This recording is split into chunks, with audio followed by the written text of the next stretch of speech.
I'd say my symptoms were fairly manageable. I had lost a ton of weight, a lot of inflammation, my energy was up, but still couldn't figure out what was wrong. So I became obsessed with diet and obsessed with foods and nutrients and learning about supplements and learning about herbs.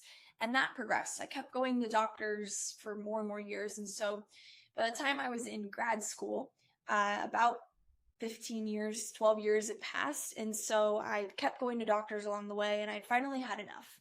I finally decided, you know what?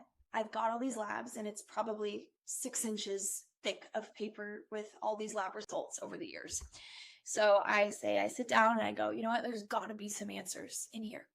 And luckily, a doctor that I'd gone to a few years prior had accidentally run a test. It was not meant to be run, and it was a CD57 test looking at the immune system.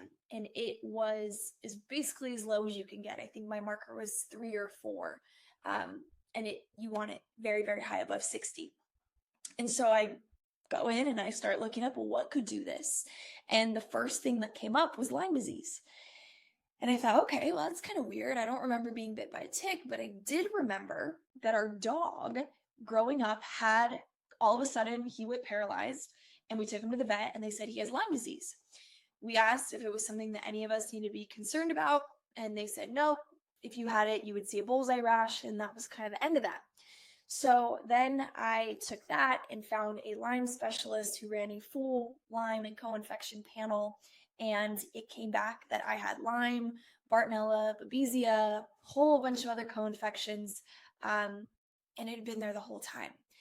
Because I had grown up in California, when we had brought up Lyme disease, they said there's no chance